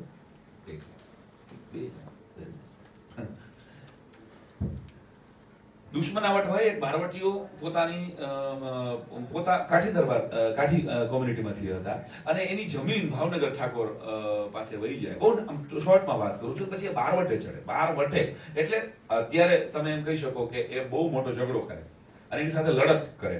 અત્યારે જેમ આપણા અત્યારનું જેને તમે આંદોલન કહી શકો, પણ એ ખૂન વાળું આંદોલન, એમાં તો પતાવી દેવાનું માટે સામે લડતા હતા. અને એમાં ખબર પડી કે પોતાના દુશ્મનનો દીકરો ઓફ થઈ ગયો, નાની ઉંમરનો દીકરો ભાવનગર રાજાનો ઓફ થઈ ગયો. હવે પોતે જેની સામે લડતા હોય એનો દીકરો ઓફ થઈ જાય એટલે એને ખબર પડે કે દીકરો ઓફ થઈ ગયો છે, એ મારા દુશ્મન છે, પણ એને ત્યાં મારે ખરેખર શોકસભામાં તો જવું પડે. અરે કે પણ એ દુશ્મન છે, ભલે દુશ્મન હોય પણ એનો દીકરો ઓફ થઈ ગયો ને, એટલે એ પોતે જાય. હવે એ સમયે કપડું માથે બાંધીને લોકો જાતા, ખબર ન પડે એવી રીતે. લોકી કરવાનો સૌરાષ્ટ્રમાં હજી રિવાજ છે અમારે ત્યાં. રડતા જાય, ચાલીને જાય. આ એક નાનકડી વાત વચ્ચે કરી દો. અને એકદમ બધા 50-100ના ટોળામાં જોગીદાસ પણ ભળી ગયા અને જઈને બેઠા. અને ત્યાં જે ઘરધણી હોય એ પાસે આવે, માથે હાથ મૂકે અને એને પાણી પાય. આ એક રિવાજ હતો. એટલે જોગીદાસ ભાઈ રડતા હતા. પોતાનો દુશ્મન, સાંભળજો, દુશ્મનની ઘરે અંદર જાય છે અને રડે છે. અને અહીંયા જઈ અને ગોહિલ છે એ પોતે વજયસંઘજી એની માથે હાથ મૂકે કે હશે જોગીદાસ ભાઈ, હવે તમે ધીરજ રાખો ભાઈ, આપણો દીકરો તો ગયો 5 આંકડામાં થઈ ગયો, હું સેલિબ્રિટી થઈ ગયો. અરે શેનો? કાં તો ફોરેનમાં સાંભળે છે ને બોસ કામને. હવે તો સી આ ક્યાંક શિક્ષણમાં પણ એવું છે. હું એમ કહીશ ને કે આ સંશોધનો ઓસ્ટ્રેલિયાની સ્કૂલોમાં થયેલું છે એટલે અહીંના મારા બધા જ વાલીઓ એ કન્વિન્સ થઈ જાય, ઓહ ઓસ્ટ્રેલિયામાં થઈ ગયું હોય તો આપણે તો કરવું જ. અહીંયા કોઈ એવી સિસ્ટમ શરૂઆત કરવામાં આવે કે એલકેજી થી બાળકને મેડિકલ ટર્મિનોલોજીના શબ્દો શીખવામાં આવશે. હું ગેરંટી કહું, આવું કોઈ પ્લે આઉટ શરૂ કરે ને કે સીધો એલકેજી થી ને ડોક્ટર બનાવવામાં આવશે. આ મૂકી દે એમ છે. છોકરાની લીટ નીકળે છે અને મા બાપ નીટની ચિંતા કરે છે. બહુ હળવી શૈલીના ખતરનાક વાક્ય હું બોલી રહ્યો છું દોસ્તો. કે એ એલકેજી માં છે છોકરું એનું. હવે તો કે સર અમારે ગુજરાતી મીડિયમમાં નથી. એટલે હું બહુ ફોર્સ ના કરું. હું એને મેં કીધું મારા બાળકો ગુજરાતી મીડિયમમાં ભણે છે અને હું ગુજરાતી મીડિયમમાં ભણ્યો અને મેં 3 પાસપોર્ટ પૂરા કર્યા છે. હલવાણા છે સામેવાળા. એકેય દેશમાં હું અટવાણો નથી. મને ખપ પૂરતું અંગ્રેજી આવડે, યા કરતા કરી ગયા ગમે સામેવાળા ગદે લાગે છે અને એ મારો રસ્તો કરે છે. મેં કીધું મને પહોંચાડી દે છે. મને ક્યાંય ભાષા બેરિયર તરીકે નડી નથી. એમ કેવું મારી ભાષા ઉપર મને પૂરો ભરોસો છે અને મને મારો કોન્ફિડન્સ છે ને એ ફોરેનર કરતા સારો હોય છે એકદમ. એટલે કોન્ફિડન્સ તો કોથળો ભરેલો છે મારો. ભાષાનું જ્ઞાન કદાચ મારી પાસે શબ્દો નથી તો મને ક્યાંય, એટલે હું આટલું કહું છતાં ઓલા એમ કે પણ હવે તો ઇંગ્લિશમાં જ બેસાડો. કારણ શું? કારણ કે હવે તો નીટ ઇંગ્લિશમાં. હવે 14 વર્ષ પછી એનું છોકરું આવવાનું છે જે એલકેજીમાં છે એની તો નીટ 14 વર્ષ. નીટ ત્યારે હશે કેમ કોને ખબર હશે. પણ મા બાપની આ વધારે એટલે ઓવર કેરિંગ પેરેન્ટ્સ અને ઓવર ડેરિંગ પેરેન્ટ્સ, આ બે પ્રકારના પેરેન્ટ્સની વચ્ચે અટવાયેલું છે શિક્ષણ. એક ઓવર કેરિંગ છે, એટલી બધી ચિંતા કરે, એટલી બધી ચિંતા કરે. એકનો એક છે, એક તો માનતાનું છે અને કોઈનું માનતું નથી. સમજાય છે ને મારા શબ્દો? હું ઝડપથી જાઉં છું. અને બીજા ઓવર ડેરિંગ, અમારા છોકરાને કઈ ચિંતા જ ન હોય મોટા, એ બરાબર જ હોય, સાહેબ ભણાવે એ બરાબર, એને કોઈ ભરોસો, એને પૂરો એટલો બધો ભરોસો છે, ઈ સ્કૂલે આવતા નથી, કોઈ એન્યુઅલ ફંક્શન કે એ બરાબર જ હોય ભાઈ સાથે, એમાં કઈ એમાં બરાબર જ છે, છોકરા એની રીતે ભણી જ લે. અરે યાર, એ ઓવર, આ બેય ઘાતક છે કેળવણી માટે દોસ્તો. ત્યારે મને એમ લાગે છે કે પરમના દેવીદાસ બાપુ અને અમરમાની સમાધિને આસ્થાપૂર્વક નમન કરનારી પ્રજાને કેમ વિચારતી નથી કે ગામડાના એ અભણ સંતોએ 18મી સદીમાં એક જગ્યા છે અમારી પરમની, કદાચ તમને રસદાર કનેક્ટ ન હોય, સૌરાષ્ટ્ર એટલું કનેક્ટ ન હોય એટલે કહી દઉં કે જ્યાં રક્તપિત્ત નામના રોગની 18મી સદીમાં સેવા કરવામાં આવી, એની ઘરેલું ઉપચાર, એની પૂજા થાય છે. અત્યારે પણ હજારો લાખો એના ફોલોઅર્સ છે. તો 18મી સદીમાં રક્તપિત્ત જેવા રોગ સામે આયુર્વેદના ઘરેલું ઉપચારથી લોકોની સેવા કરી. મેડિકલ ટર્મિનોલોજીથી જુઓ તો આ કેવડી મોટી ઘટના હતી, પણ આપણી આસ્થા અને શ્રદ્ધાના સ્થાનોને વૈજ્ઞાનિક ચશ્માથી જોવાની આપણને ટેવ નથી. આપણામાં જે મિસિંગ મને લાગે છે ને એ આ છે કે આપણે જેને શ્રદ્ધાથી જોઈએ છીએ ને એને આપણે વૈજ્ઞાનિક દ્રષ્ટિકોણ અડાડતા જ નથી. એટલે ક્યાંક કેટલેક લોજિક ચૂકાઈ ગયા, ક્યાંક એનું બ્રાન્ડિંગ ચૂકાઈ ગયું, ક્યાંક એને સમજવાનું પણ ચૂકાઈ ગયું દોસ્તો. તો મારું એવું માનવું છે કે આપણે એટલે જ કદાચ આપણી વાર્તાઓ અને પરંપરાઓમાં રહેલા સાયન્સ તરફ આપણી દ્રષ્ટિ જ નથી ગઈ. બાકી જે પ્રજા પાસે આદિ અનાદિ કાળથી વેદ અને ઉપનિષદના પ્રેક્ટિકલ જીવન સૂત્રો હોય એ પ્રજાને મોટિવેશન માટે વિદેશના મોટિવેશનલ સ્પીકરોના કોટ કોપી કરવા પડે? આ વાતમાં માલ જ નથી દોસ્તો. તો 2020માં જો આપણે જાગીશું ને તો જ 2060માં ભારતને ભારત રાખી શકીશું. બાકી વિદેશ તરફ મીટ માંડીને વિઝાની રાહ જોનારા ખાલી અનએક્સપર્ટ લોકો જ આ દેશમાં વધશે, આવું મારું સ્પષ્ટ માનવું છે. એક્સપર્ટ તો બધા વયા ગયા છે. 2060માં આપણી પાસે વિઝા નહીં, હવે મારે આ વિઝા આવી જાય હું વયો છું, આવા જ લોકો ખાલી વધશે આપણી પાસે દોસ્તો. માત્ર ચામડીથી ભારતીય હોય છે આપણી પાસે. કેવી પેઢી હશે 2060 કે જે ખાલી ચામડીથી ભારતીય હશે? બાકી આપણા વિચાર, વાણી અને વર્તનમાં ક્યાંય ભારત પડઘાશે નહીં જો જાગીશું નહીં તો. યાદ રાખજો, સમાજમાં શિક્ષણ દ્વારા જ ક્રાંતિ આવશે. જે અંશભાઈએ કીધી એ વાતને હું પણ અને બધા જ આપણે માનીએ છીએ કે સરકારો તો ચલી જ છે ને યાર, જ્યારે શિક્ષણ અને સંવેદના અચલ છે. સ્કૂલ તો રહેવાની ને, કોઈ પણ સરકાર હશે તો શિક્ષક તો રહેવાનો ને, કેળવણી તો રહેવાની ને, ભણવાની જિજ્ઞાસા તો રહેવાની ને. આ તો આદિકાળથી હાલી આવે છે. ત્યારે ભારતના વર્ગખંડોમાં 2020માં શું શીખવવામાં આવે છે ને તેના પર નિર્ભર છે કે 2060માં ભારત ક્યાં હશે. આવું હું સ્પષ્ટપણે માનું છું. કેળવણી ધારે તો પ્રજામાં મહાસત્તા બનવાનો પવન ફૂંકી શકે. એ સ્કૂલોમાંથી થઈ રહ્યું છે ક્યાંક ને ક્યાંક. અને એ જ કેળવણી જો પંગુ બને તો આખી પ્રજાને મહાગુલામ પણ બનાવી શકે. માં ભારતીને પરમ વૈભવના શિખર પર જોવાનું જે કોઈને આમાંથી સપનું આવતું હોય ને, મારા જેવા કેટલાય હશે કે યાર આપણી મહાસત્તા બનવી જોઈએ ભારત, આની પાસે એ બધા જ કેલિબર છે. આવું જેને પણ સપનું આવતું હોય ને એ તમામે રાષ્ટ્રની બે ધરોહરને સાચવી સલામત રાખવાની છે. એક સર્જનશીલ શિક્ષક અને બીજો પરસેવે નિરતો કિસાન. આ બે વસ્તુ જો ગુમાવી ગયા ને આપણે, આ કોઈ ફેક્ટરીમાંથી બનશે નહીં, આ કોઈ સરકારો પેદા નહીં કરી શકે. કોઈ સમાજની આ તેવડબારી વાત છે. એક સર્જનશીલ શિક્ષક એ સમાજમાંથી, આ તેવડબારી વાત છે. આ કોઈ આને કોઈ મત આપી દયો, આને કોઈ વોટ આપી દયો એટલે આને કોઈ ગમે એટલા પૈસા આપી દયો એટલે કોઈ સર્જનશીલ શિક્ષક ન થઈ શકે. કોઈ પરસેવો નીતરતો જમીન ઉપરનો ભરોસો રાખતો કિસાન. આ બે વસ્તુ છે મારી દ્રષ્ટિએ. કેળવણીના ઋષિને અને કિસાન અને કૃષિને સાચવી લો, બચાવી લો, તેને રક્ષણ સાથે સન્માન આપો, તો જ 2060માં ભારત હશે. બાકી માત્ર ભારતનો નકશો હશે અને એ પણ લોહી લુહાણ.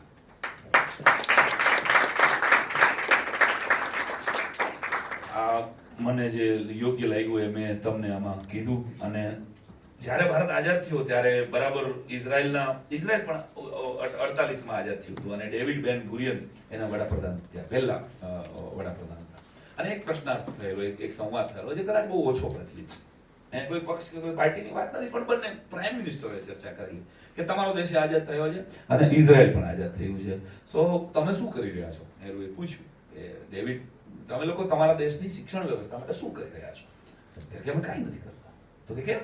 તો કે અમે તો ખાલી શારીરિક સક્ષમતા અને અમે સૈન્યની તાલીમ આપીશું. કારણ કે અમારી ભાષા હિબ્રુ છે અને હિબ્રુમાં અમારી પાસે કોઈ ગ્રંથ નથી. અમે તો રેફ્યુજીની જેમ આપ જાણો છો કે ઇઝરાયલીઓ ફરતા હતા ને કેટલા વર્ષો પછી એને મીઠાનો ખારો પાટ આપ્યો, ખાલી મરી જાય ને એના માટે કે આ એમને એમ પતી જશે આ પ્રજા. પ્લાનિંગ પૂર્વક એવી જગ્યાએ એને આપવામાં આવી કે આ પ્રજા એમને એમ પતી જવી જોઈએ. અહીંયા 2-2.5 ઇંચ વરસાદ પડે છે, આ જીવી જ ન શકે એવા ષડયંત્ર પૂર્વક. તો કે અમારી પાસે અમારી ભાષાનો એક પણ ગ્રંથ નથી, અમારી પાસે અમારો અભ્યાસક્રમ. તમે શું કરો છો કે અમે તો અંગ્રેજીઓની શિક્ષણ પ્રણાલી છે મેકોલોની, એ તરત જ અમે તો લાગુ પાડી દેવાના છે. નહેરુજીએ કીધું.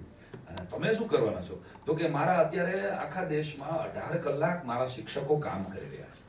મારા બધા જ વિદ્વાનો અને સાક્ષરો જેટલા પણ જેને હિબ્રુ આવડે છે એ શું કરે છે તો કે વર્લ્ડના તમામ મહાન ગ્રંથોનો હિબ્રુ ટ્રાન્સલેશન કરી રહ્યા છે. એટલે કે તો અમારામાં તો કે તમારામાંથી રામાયણ અને મહાભારત આખું હિબ્રુમાં ટ્રાન્સલેશન થઈ રહ્યું છે.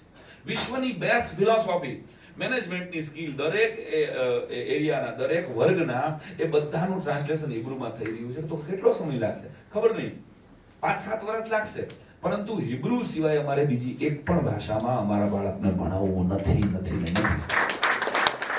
વડાપ્રધાન ડેવિડ બેન ગુરિયનને મારી દ્રષ્ટિએ હું આરાધ્ય દેવતા જેવો ગણું છું. મારે એની યાર કાંઈ મતલબ નથી, મારે કોઈ દી ઇઝરાયલમાં જવું નથી, પણ મને એમ લાગે છે કે આ માણસે આવડું ગમતું ઇઝરાયલ અત્યારે આખી દુનિયાને હંફાવી શકે છે, કારણ કે એના વડાપ્રધાને નક્કી કર્યું કે જે કાંઈ ભણશે ને, કારણ કે એનું હિબ્રુનું સન્માન જો નહીં હોય, એને પોતાની ભાષાનું સન્માન, એટલે આવડું ગમતું. આપણે જાણીએ છીએ ઇઝરાયલની તાકાત શું છે. એ એના વડાપ્રધાને કરેલા એક અદ્ભુત નિર્ણયને આધીન છે. અને આપણે અત્યારે માતૃભાષા સિવાયના જ શિક્ષણ તરફ આગળ જઈ ગયા છીએ. ત્યારે દોસ્તો ભાવનગરની અંદર એક બેસેલી વાત કરીને મારી વાત પૂરી કરું. ભાવનગરની અંદર આગ લાગી એક જગ્યાએ, અને ગઢની અંદર આગ લાગી. પ્રભાશંકર પટણી ત્યાંના દિવાન, રાત્રે ખબર પડી, દોડતા પ્રભાશંકરજી આવ્યા અને 8-10 લોકો પણ આવ્યા દોડતા. ખૂણામાં એક જગ્યાએ આગ લાગી એટલે પ્રભાશંકરજીએ તાત્કાલિક નિર્ણય લીધો કે ગોળા દાગો, તોપનો નાળચું ફેરવો અને આટલો ભાગ પાડી નાખો. આ પથ્થરો પડી જશે તો આગ થરી જશે. એટલે ફાડ કરતો એક ગોળો મારવામાં આવ્યો, પણ દિવાલની કાંકરી હલી નહીં. બીજો ગોળો મારવામાં આવ્યો, દિવાલની કાંકરી હલી નહીં. તો જે 8-10 લોકો ઊભા હતા ને, એમાંથી પિતાંબર મિસ્ત્રી નામનો એક માણસ આગળ આવ્યો અને એને પ્રભાશંકર પટણીને પગે લાગીને કીધું માફ કરજો, પણ આ દિવાલ પડશે નહીં. તો કાં તો કે મારા બાપ પોચા મિસ્ત્રીએ બનાવેલી છે અને મારા બાપના ચણતર ઉપર મને એટલો ભરોસો છે કે એની કાંકરી કોઈ હલાવી નહીં શકે. ભારતની એક પણ વિશ્વવિદ્યાલય પાસે કે ભારતની એક પણ સ્કૂલ પાસે, ભારતના એક પણ આચાર્યને, ભારતના એક પણ શિક્ષકને આટલો ભરોસો છે અત્યારે કે મારો ભણાવેલો છે એ ભ્રષ્ટાચાર નહીં કરે, મારો ભણાવેલો વિદ્યાર્થી છે એ ચારિત્રવાન છે, મારો ભણાવેલો વિદ્યાર્થી છે કોઈ દિવસ દેશની વિરુદ્ધ કોઈ આતંકવાદી પ્રવૃત્તિમાં નહીં જોડાય. આટલો ભરોસો જ્યારે આપી શકીએ ને, ત્યારે સમજવું કે આપણે આચાર્યની નીચે છીએ, બાકી ટીચર છે. ટીચર અને આચાર્ય વચ્ચેનો ફરક સમજજો. ગાંધીજી સાથે હું ઘણા બધા મુદ્દામાં અસહમત છું, પરંતુ એમને આપેલી બુનિયાદી, આપણે ત્યાં ફટાફટ કહી દઉં તો વેદકાળ પહેલા શરૂ થયો. એમાં ગુરુ શિષ્યની પરંપરા હતી, મોક્ષ પ્રાપ્તિનું જ લક્ષ્ય હતું.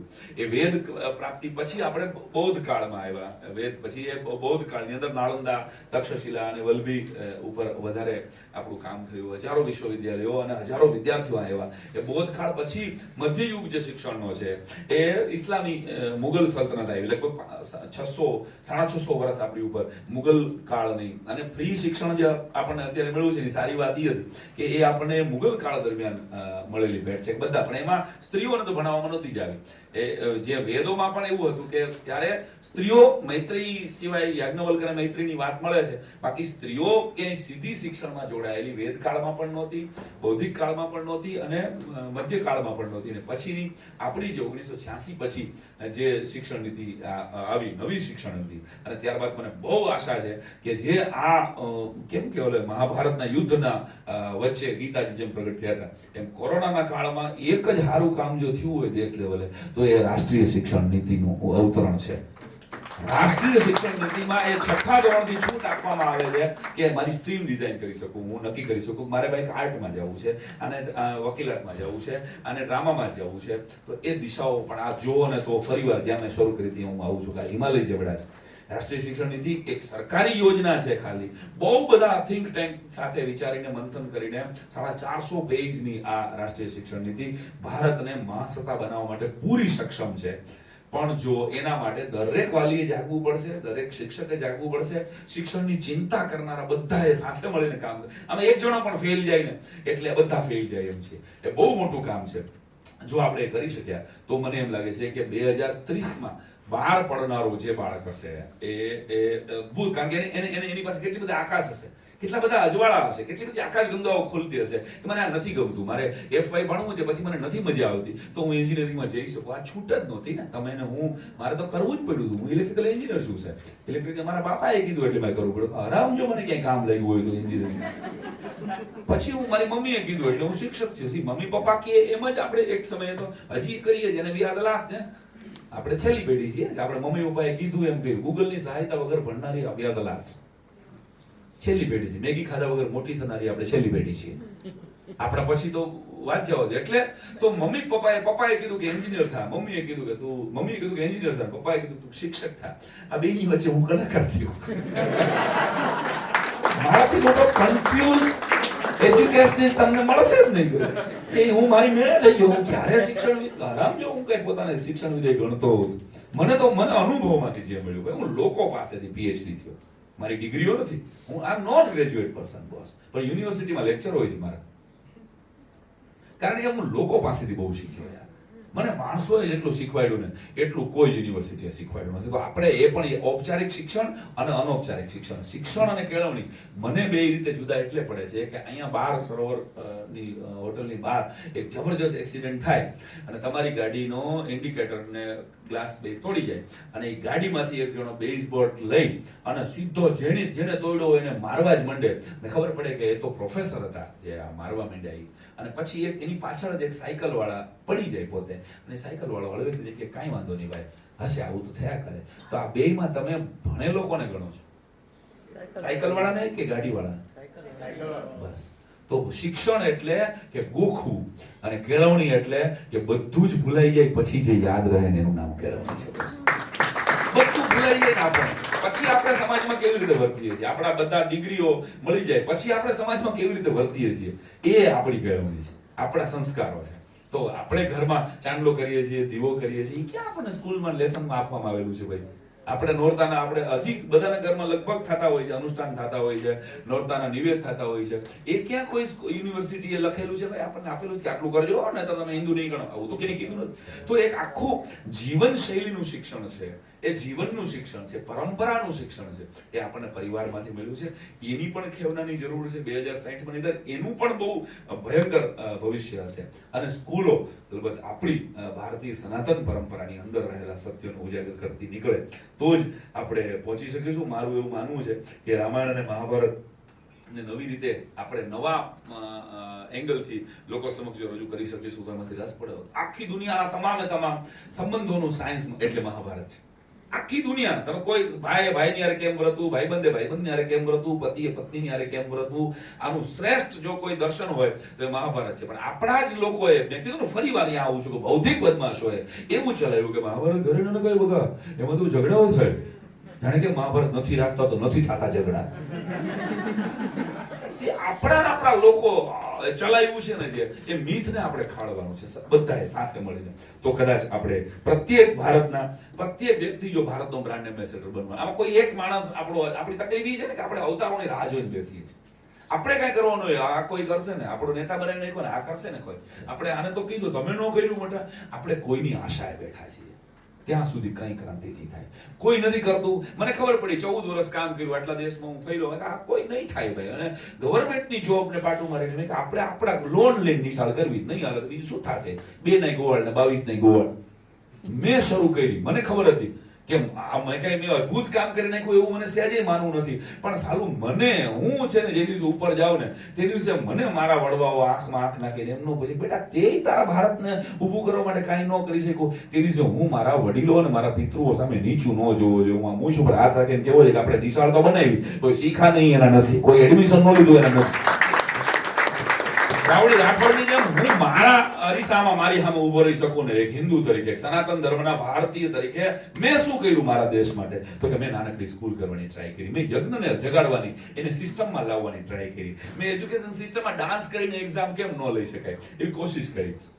નો બેલ સિસ્ટમ શબ્દ કરતા ત્યાં મ્યુઝિકલ બેલ મૂક્યા. અમે 1600 બેલ ડિઝાઇન કર્યા. બે ઇન્ટરનેશનલ મ્યુઝિકના બીથોવનની સિમ્ફનીના બેલ પડે, બે ક્લાસિકલ મ્યુઝિકના બેલ પડે અને બે ફોક મ્યુઝિકના બેલ પડે. બચ્ચાઓને સારા લિસનર જ નહીં બનાવીએ તો ગાનારા કદાચ કીર્તિદાન કે ઓસમાણ જેવા ગમે એટલા સાંભળનાર જ નહીં. તો જ્યારે રિસેસ પડે ત્યારે શંકરાચાર્યના સૂત્રો સાંભળે, ક્યાંક કાશ્મીરી ફોક સાંભળે, ક્યાંક રાજસ્થાની ફોક સાંભળે. એને એન્યુઅલ ફંક્શન થાય તો એક પણ પિક્ચરના ગીતનો કોઈ વિરોધ નથી મારો, પણ એને ધારો કે કોર્ટ ઓફ માર્ટિયર, અમે તમે કદાચ વીરાંજલી કાર્યક્રમ મારો જોયો હશે.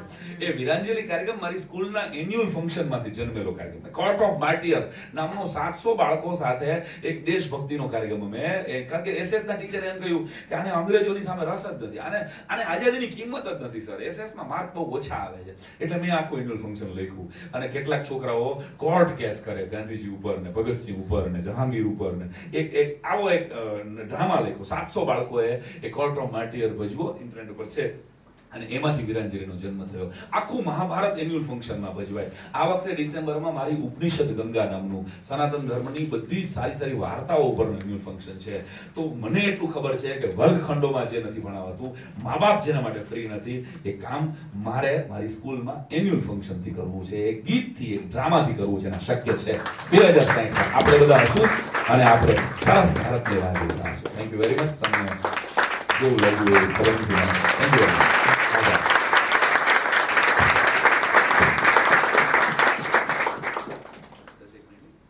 જ્યારે આદરણીય સાયરામભાઈને આવવાનું થતું હતું ત્યારે એને મને પૂછ્યું કે મારે ચીટીઓ ભરવો છે, અનુમતિ છે? એટલે મેં કીધું ફિલ્ટર આપણે છે જ નહીં, જે બોલવું એ બોલી શકાશે.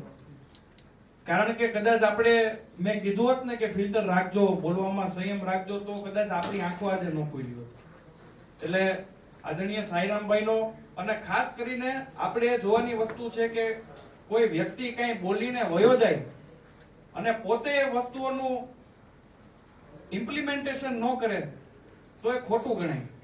આપણે સાઈરામભાઈ પાસેથી શીખવાનું છે કે એ બોલતા નથી, ફક્ત વેદોની વાતો નથી કહેતા, સંસ્કૃતિની વાતો નથી કહેતા. એમના જયભાઈ વસાવડા, ખૂબ ખૂબ સ્વાગત છે.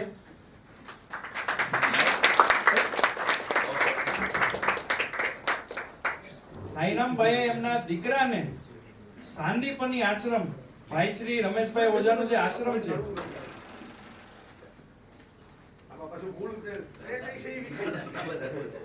એ સાંદીપની આશ્રમમાં એમનો દીકરો ત્યાં શાસ્ત્રોનું ને વેદોનું જ્ઞાન અત્યારે શિક્ષા પ્રાપ્ત કરી રહ્યો છે. એટલે ખાલી કહીને વયું જાવ એવું નહીં, પોતાના સ્વયં જીવનમાં એ તમામ પ્રકારની વાતોનું એક પોતે અનુસરણ કરવું, એ એમની પાસેથી આપણે શીખવાનું છે. મેં ક્વેશ્ચન 2-3 નક્કી કર્યા હતા, પણ બધા ટોપિકને તમે આવરી લીધા છે, એટલે એમાં હવે પ્રશ્નનો મારી પાસે આજીવન શિક્ષક છે. હવે ભંડોળ પૂરો થઈ ગયો છે. આપનામાંથી કોઈને એકાદ બે ક્વેશ્ચન નો આપણી પાસે સમય છે, કોઈને પૂછવું હોય તો. સાયરામજી, એક તો વીરાંજલિ કાર્યક્રમ માટે આપને ખૂબ ખૂબ અભિનંદન આપું છું, શુભકામનાઓ નહીં. Thank you. કારણ કે એ પ્રોગ્રામ દ્વારા ઘણું બધું જાણવાનું મળ્યું.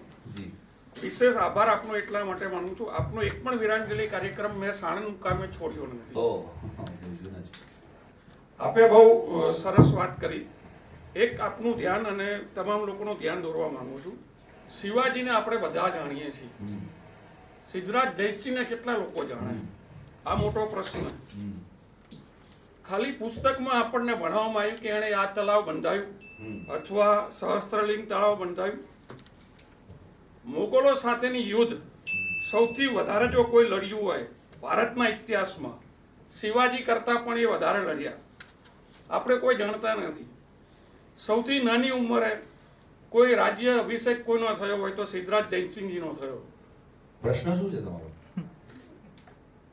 મારો પ્રશ્ન નથી, હું આપના ધ્યાને મૂકી રહ્યો છું. એટલા માટે મૂકી રહ્યો છું કે હું બહુ ઓછા લોકો સુધી પહોંચી શકીશ, અને આપના ધ્યાને મૂકવાનું કારણ આ છે કે આપના અમે કોશિશ એવી કરી હતી નચિકેતામાં, અમે એસેમ્બલીમાં છોકરાઓ મોડા આવતા હતા. જયભાઈ, કેટલાક છોકરાઓ આવતા હોય તો એનું ગીત પણ એ રજૂ કરી શકાય, બધું જ છૂટ. એમાં બધા જ કનેક્ટર્સ એને ખોલવાની છૂટ, જિલ્લો પ્રેઝન્ટ કરવાનો અને એ જિલ્લાને માર્ક આપવાની. એટલે ટીચરને માર્ક બાળકો આપે આવું કરી નાખ્યું અને 6 મહિના સુધી આ પ્રોજેક્ટ ચાલ્યો. ફાયદો એ થયો છે ભાઈ કે છોકરાઓની સજા એ 6 મહિના દરમિયાન એમ કહીએ કે તું હવે 3 દિવસ એસેમ્બલીમાં ન આવતો, ઈ એની સજા હતી. અને છોકરો રીસર રડવા માંડે કે સાહેબ હું કૃષ્ણકુમારસિંહજી બન્યો છું અને ભાવનગર જિલ્લાના માર્ક વયા જાય, મારે જવું પડશે. હા, તમારી વાત સરસ છે, હું પણ એને ક્યાંક ડાયરામાં તો લઈશ જ સરસ રીતે, કારણ કે આપણે તો મૃણાલ દેવીના પ્રેમી તરીકે જ એને વધારે ઓળખીએ છીએ, એને એક શાસક તરીકે નથી ઓળખતા. અને ન્યાય પછી ક્યાંક જ્ઞાતિઓનું આપણી પર આપણે છે ને કોમવાદનું કેન્સર થયું છે, એટલે આપણે કોઈ પણ વસ્તુને જ્ઞાતિથી સીધી બાયફર્ગેટ કરી નાખીએ છીએ કે આ નથી એટલે એને મારે આ ન અડવાનું હોય, ત્યાં આપણે ક્યાંક અટવાઈ જાય. યસ, કોઈનો સવાલ છે? સજેશન કરતા મને સવાલ યસ.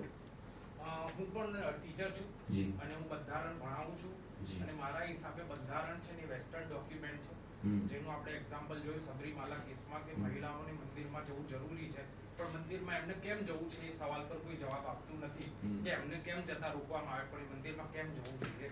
તો આપણે આ જે કોન્ટેક્સ્ટ છે એમાં મને બહુ જ છોકરાઓને ક્લિયર કરવા કે બંધારણ બી એક ભારતીય ડોક્યુમેન્ટ કેવી રીતે બની શકે અને એનું શું થઈ શકે છે એ મારા માટે બહુ મોટો પ્રશ્ન બની ગયો છે જ્યારે હું છોકરાઓને ભણાવું છું. તો આપણે એને કેવી રીતે સમજી શકાય છે? તમે કંઈક તમારો જે અત્યારે હું આમાં બ્લેન્ક છું, પણ હું સારો આઈડિયા વિચારી અને આ ભેગા છે. બંધારણની હસ્તલિખિત કોપી પડી છે સંસદમાં. નંદલાલ બોઝ અને એમના શિષ્યોએ દોરેલા ચિત્રો છે. બંધારણના જેટલા આબુક છે એની અંદર રામ દરબાર પણ છે, એની અંદર મહાભારત, કૃષ્ણ અને ગીતાનું ચિત્ર પણ છે, એમાં કેટલાક પ્રિયમ્બલ છે, એની અંદર એના સિદ્ધાંતોના ઉલ્લેખ પણ છે. હવે આ બધું અત્યારે ઓનલાઈન વેબસાઇટ ઉપર પણ છે.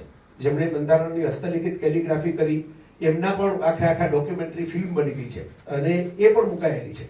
એટલે તમે બાળકો જ્યારે આવો સવાલ પૂછે ત્યારે એને કહી શકો કે ભાઈ આ વેસ્ટર્ન ડોક્યુમેન્ટ છે, એ અંગ્રેજીમાં લખાયેલું છે એટલે આપણને લાગે, પણ એની સાથે જોડાયેલા જે નામો છે, બંધારણની આખી સભા હતી, આંબેડકર સાહેબ હતા એટલું જ નથી, બીજા બધા પણ હતા. કનૈયાલાલ મુનશી હતા દાખલા તરીકે, જેમણે ભારતીય વિદ્યા ભવન બનાવ્યું. સરદાર પટેલ પોતે હતા અને બીજા દક્ષિણના અને ઉત્તરના અને બધા અલગ અલગ લગભગ 8-9 વર્ષથી આઝાદ થયા એની પહેલાથી મહેનત ચાલતી હતી બંધારણ બનાવવાની. એટલે હવે આ વિગતો આપણે, તમે સરસ વાત કરી કે હું શિક્ષક છું તો મારે વિદ્યાર્થીને શું કહેવું, મૂળ મુદ્દો આ જ છે કે શિક્ષકો પાસે એ વિગતો હશે તો વિદ્યાર્થીઓ પાસે પહોંચશે. આ જ મુદ્દો છે. એટલે ટીચર્સ પાસે જો આ વિગતો નહીં હોય, દાખલા તરીકે નંદલાલ બોઝના ચિત્રો છે એ વર્ષો સુધી ત્યાં જ રહેતી હસ્તલિખિત કોપી, પછી એની ફોટોગ્રાફી થઈ અને પછી એ કોપીઝ હવે બહાર, અત્યારે તમે ઇન્ટરનેટ ઉપર સર્ચ કરશો કે Nandalal Bose Indian constitution painting, એટલે તમને 8 થી 10 જેટલી ઇમેજીસ તરત જ ગૂગલમાં દેખાશે. બરાબર. અને દિલ્હીમાં હવે ઓપન પણ છે. હવે આ નવું સંસદ ભવન બનશે એટલે કદાચ મોદી સાહેબને તો ટેવ છે કે સરસ રીતે એક્ઝિબિશન કરવું, એટલે મૂકે ખરા એ કોપી આખી, પણ ડિજિટલ થઈ ગઈ છે, ડિજિટલ મૂકશે. એટલે કહેવાનો મતલબ એ છે કે કોઈ પૂછે કે આમાં શું છે ઇન્ડિયન કોન્ટેક્સ્ટ, તો આ છે કે એની સાથે બંધારણમાં ખરેખર બંધારણમાં આ ધાર્મિક બાબત કહેવાય એકચ્યુઅલી, પણ એ ધાર્મિક બાબત નથી ગણવામાં આવી, કલ્ચરલ સાંસ્કૃતિક વારસો ગણવામાં આવ્યો છે કે કૃષ્ણએ ગીતામાં જે કહ્યું એ પણ એક પ્રકારનું બંધારણ હતું. રામે જે એક પ્રકારની રામ રાજ્યની જે સંકલ્પના મૂકી એ પણ એક પ્રકારનું બંધારણ હતું. તેના ઉલ્લેખો છે ઇન્ડિયન કોન્સ્ટિટ્યુશન બંધારણમાં છે. યસ, આટલા બધા પ્રશ્નો પૂછો. आपने भाषा के प्रादेशिकीकरण की बात की, तो शुरुआत हम करते हैं कि भारतीयकरण होना चाहिए, लेकिन संविधान की बात आई. संविधान का जो आर्टिकल 1 है उसकी शुरुआत होती है इंडिया दैट इज भारत. वहाँ इंडिया दैट इज भारत लिखा है, भारत दैट इज इंडिया नहीं लिखा है. तो शुरुआत ही कैसे होगी? यदि पूरा पश्चिमी एक डॉक्यूमेंट लिया गया है. और दूसरा मुद्दा, जितने भी हमारे स्वतंत्रता सेनानी थे सारे बहुत बड़े कानूनविद थे, लेकिन they all have studied from Cambridge, Oxford, Harold, either UK और यूएस.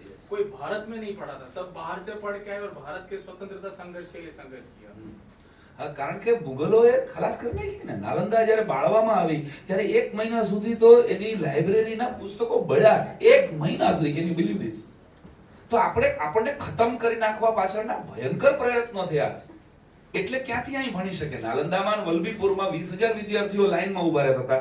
ઇતિહાસ સાક્ષી પૂરે છે, યુએન સંઘે પણ ક્યાંક લખ્યું છે અને વિશ્વના લોકોએ લખ્યું છે કે આખું વિશ્વ ભારત શું કરે છે એની દ્રષ્ટિમાં હતું. હવે એ ગુલામીના કાળમાં મુગલોએ આપણી એને ધાર્મિક ગણીને પતાવી નાખ્યા કે આ હિન્દુ છે. અને તમે જુઓ, એટલે અંગ્રેજોએ શું કર્યું, આને ભણાવે છે કોણ, આને યાદ કોણ કરાવે છે સત્યનારાયણની કથા? તો કે બ્રાહ્મણ કોમ્યુનિટી યાદ કરાવે છે. એટલે શું કરવામાં આવ્યું કે બ્રાહ્મણોને સૌથી વધારે જોબ આપવામાં આવી. આ બહુ ખતરનાક સત્ય તમે કદાચ ઇતિહાસમાં આવ્યું હોય. એટલે તમને એક સમય સુધી ભણાવનારા જયભાઈ મને તમને ભણાવનારા બ્રાહ્મણો જ હતા ને. અંગ્રેજી કાળમાં તમે જુઓ તો બ્રાહ્મણ સિવાય કોઈ વિદ્યાદાન નહોતો કરતો, કારણ કે અંગ્રેજો બહુ હોશિયાર હતા. એને ખબર હતી કે આ સત્યનારાયણની કથામાંથી આને બહાર કેમ કાઢાશે, તો કે આને નોકરી કરતા કરી નાખો ને તો આ અંગ્રેજોને સેલ્યુટ મારશે ને. એટલે બ્રાહ્મણ જે દરેક કોમના જે આપણા સત્યો હતા એમાં ક્ષત્રિયોએ કામ શું કરવાનું હતું, તો કે રક્ષણનું કામ કરવાનું. જે આપણી વર્ણ વ્યવસ્થા હતી એમાં નથી જવું, નતર વિષય બદલી જશે. પણ બ્રાહ્મણ જ યાદ કરાવતો હતો તમને, તો આપણે એને હવે કોમ્યુનલ વસ્તુ ગણી દીધી. હવે આ બધાએ જ આવું કર્યું, તો એ જ તો યાદ કરાવતો હતો તમને. રામના સોમ તમે હું કામ આજે ખાવ છો, તો કે તમને રામકથા કોઈ કરાવી હતી, યાદ કરાવી. કોઈ નવરાત્રી, તો અંગ્રેજોએ બહુ પ્લાન પૂર્વક જ એ ચેન્જ કરી નાખ્યું. એટલે અહીંથી બધા બહાર ભણ્યા છે એ મુઘલ કાળની વ્યવસ્થાને લીધે, કે અહીંયા હતું નહીં ત્યારે, અને અંગ્રેજોને મારવા માટે એની જ ભાષામાંથી, ફ્રીડમમાંથી એ ભણીને આવ્યા. શ્યામજી કૃષ્ણ વર્માએ લંડનની અંદર જે શરૂ કર્યું એ શું કામ કરી શક્યા ઇન્ડિયન સોશિયલિસ્ટ, કારણ કે એને ખબર હતી કે અહીંયા ફ્રીડમ છે, અહીં તો નહીં જ લખવા દે. તો ક્યાંક એ કામ પણ લાગ્યું છે. સાવરકરજી, મેડમ કામા, સરદારસિંહ રાણા એ અંગ્રેજીમાં લડ્યા છે ને આપણા માટે. તો એ લોકોની ભલે એની આપણને ઘણાને ખબર પણ નથી કે આ લોકોએ ઇંગ્લેન્ડની અંદર કેવડું મોટું કામ કરેલું દેશને આઝાદ કરવા માટે. તો આપણે એ વિષય કરતા એ વિચારવાની જરૂર છે કે વિદેશમાં ભણ્યા. ફરીવાર કહું છું કે ભારત એકમાત્ર પ્રજા એવી છે કે દશેય દિશામાંથી મને શુભ વિચારો પ્રાપ્ત થાઓ, આ વેદ વચન છે આપણું. તો આપણે એવો નથી રાખવાનો કે આપણને પાકિસ્તાનમાંથી કોઈ સારી વસ્તુ આવે તો નહીં, આ પાકિસ્તાન છે એટલે નહીં. ભાઈ ત્યાંથી સારું હોય તો એ આપણે સ્વીકારવાનું જ હોય, પણ આપણે તો એ તૈયાર જ નથી કે પાકિસ્તાનમાં કઈ સારું હોય. આપણી કઠણાઈ છે કે આખી એક બે પાર્ટ પડી ગયા. એક કે જે આ કોમ, તો કે આ કોમ હારી હોય જ નહીં. તમે જુઓ એક બે માણસોને લીધે એ આ કોમ, તો કે આ કોમ હારી. અરે ભાઈ કોમમાં સારામાં કઈ કોમમાં ખરાબ માણસો નથી મને એમ કહો, કે આ દેશમાં ખરાબ માણસો નથી મને એમ કહો. તો કહેવાનો અર્થ એ છે કે આપણે દરેકમાંથી સારું શોધતા શીખીએ. મારી દ્રષ્ટિએ ભારતની શિક્ષણ પ્રણાલીનો આ એકમાત્ર ઉદ્દેશ હતો, અને પ્રશ્નો કરતા બંધ થઈ ગયા આપણે. આપણી તકલીફ છે વર્ગમાં સૌથી વધારે બોલાતો શબ્દ કયો છે ખબર છે? આજે તમને ઈ ખબર છે? કોઈને ખબર નહીં હોય. હેઠો બેસ. આ સૌથી વધારે બોલાતો વર્ગખંડમાં બોલાતો શબ્દ હેઠો બેસ. તમને ખબર પડે શિક્ષકો દ્વારા કાંઈ બોલા તો પ્રશ્ન પૂછાણો. અર્જુનને પ્રશ્ન થયો એટલે ગીતા મળી, મૈત્રેયને પ્રશ્ન થયો એટલે આપણને યાજ્ઞવલ્ક પાસેથી એ પ્રશ્નો ઉપનિષદ મળ્યું, નરેન્દ્રને પ્રશ્ન થયો ને સ્વામી વિવેકાનંદ હોય ભગવાન આવા જેવા, ન્યૂટનને પ્રશ્ન થયો હતો ને સ્ટ્રીટ આવ્યું ઓલું સફરજન, ઈ પેલા હું સફરજન હેઠે નહીં પીડાવું. આપણા બાપ દાદાઓમાંથી કોઈની માં સફરજન નહીં, અરે ઠળે હોતું બી હોતું ખાઈ ગયા હતા આપણે. ઈ નહોતો વિચાર કર્યો કોઈ આપણે, એટલે કોને વિચાર કર્યો લો ઓફ ગ્રેવિટી આવ્યો. આપણે મારો મુદ્દો સમજાય છે તમને કે પ્રશ્નો જ આપણી મેરુદંડ હતો. આપણી આખી એજ્યુકેશન સિસ્ટમમાં પ્રશ્નો પૂછવાનું હતું. એ પ્રશ્નો બંધ થયા ને એટલે આપણને કૃષ્ણ મળતા બંધ થયા, આવું મારું માનવું છે સાહેબ. પ્રશ્નોથી કૃષ્ણ મળે, પ્રશ્નથી જવાબ મળતો હતો, પ્રશ્ન મળતા બંધ થયા તો ક્યાંક આપણે અટવાઈ ગયા. આઈ થિંક કે હાંજ સુધી બેઠા રહો તો એ વાતો પૂરી થાય. એમાંથી છેલ્લો સવાલ ભાઈ. હવે સમયની મર્યાદા છે, આપણે એક જ પ્રશ્ન લઈ શકશું. સર, હું પોતે પ્રાઇવેટ સ્કૂલ સાથે સંકળાયેલો છું અને તાલુકા પ્લેસમેન્ટ ગામડા લેવલે એટલે જે નીટ નામની એક્ઝામ આપણે શરૂ થઈ છે એ 12 સાયન્સના છોકરાઓ માટે પહેલા ગુજકેટ થી મેડિકલમાં એડમિશન મળતું, પછી નીટ કોમન કરી દીધી દેશ લેવલે. એટલે હવે એની અસરકારકતા 9, 10 થી હવે 6, 7, 8 થી પણ ચાલુ થઈ ગઈ. આનો સર ઉકેલ આપની દ્રષ્ટિએ શું? કારણ કે એને હવે પહોંચી નથી વળતા સર. મારી દ્રષ્ટિએ તો હું એવું માનું એ છું કેન્દ્રીકરણ થઈ ગયું એના લીધે. એ વિષયમાં હું નથી પડતો, પણ કૌશલ્ય બેઝ જે સાહેબ નવી શિક્ષણ નીતિમાં જે છૂટ આપવામાં આવી છે આપણને કે આપણે ટેલેન્ટના સરતાજ, મારી સ્કૂલનું એક સ્લોગન છે કે માર્કશીટના મોહતાજ નહીં ટેલેન્ટના સરતાજ બનાવી. આપણે કોઈ એક ડિગ્રી માટે બે પ્રકારની એજ્યુકેશન સિસ્ટમમાં ફાટા પડી ગયા છે. એક નોકરી માટે ભણે છે અને એક જીવન માટે ભણે છે. તો જીવનમાં કામ લાગ્યું એ બધું એક બાજુ છે, અને આ બધી જ વસ્તુ નીટ હોય કે જેડબલઈ હોય કે એ જરૂરી છે નો ડાઉટ, પરંતુ એક આખો વર્ગ આપણે એની સામે એવો તૈયાર કરવો પડશે કે જે ઇટ્સ ઓકે. જયભાઈનું જે સૂત્ર છે કે it's okay to be average. આ મને ગમે છે, મેં અનેક વાર એનો આ પ્રસંગ કીધેલો છે. બે ચલો ગુજરાતમાં જતા હતા અને એક એરોસ્ટેસ સામે આવીને બેઠી અને થેપલા લસણિયા કાઢ્યા. એટલે હવે હું તો શાંતિથી ઓન જયભાઈ ખાતા હતા. જયભાઈ વળી એમ કીધું કે ઈ બાઈટ, એટલે ઓલી એકદમ સ્વરૂપાન એરોસ્ટેસ એને મેં જયભાઈ આ લસણિયા હોય અને હેરાન કરનાર છે મારે. મને કે જોવો તો ખરા. એને વળી આપ્યું ઈ ભૂંગળું ઓલી એ જરાક એક બાઈટ ગાવ, પછી એક વખત એને બટકું ભર્યું ઈ ભેગું તો મને પરસેવો થઈ ગયો. અને મેં કીધું આ સાલી કેસ બેસ ન કરી દે. મને તો ટેન્શન આવી ગયું કે આટલું તીખું ને આટલું સ્પાઈસી. 2 મિનિટ સુધી મારો શ્વાસ અધર ચડી ગયો. પછી અમે પૂછ્યું જયભાઈ કે હાઉ ઇઝ ઇટ, એટલે ઓલીએ કીધું ઇટ્સ ડિફરન્ટ. આ બહુ મસ્ત જવાબ હતો જયભાઈને આ મળેલો ને અમને. It's different. ત્યારે એને એમ નું કીધું કે ખરાબ છે, આ સારું છે. It's different. આ જુદું છે. તો અહીંયા આપણે વિદ્યાર્થીઓ જે નીટ એ પ્રશ્ન તો અલગ છે, પણ હું એવું માનું છું કે એક આખા એવા વિદ્યાર્થીઓ આપણે તૈયાર કરવા જોઈએ કે જે 99 PR માટે તડપતા ન હોય. It's okay to be average યાર. હું ડિફરન્ટ છું, હું સારોય નથી, હું ખરાબય નથી, પણ એ હું જુદો છું. મારામાં જે ટેલેન્ટ પડ્યું છે એ મારે બહાર લઈ જવું છે. તો મારી દ્રષ્ટિએ હું જ્યાં છું ને ત્યાં મારી કદર થશે.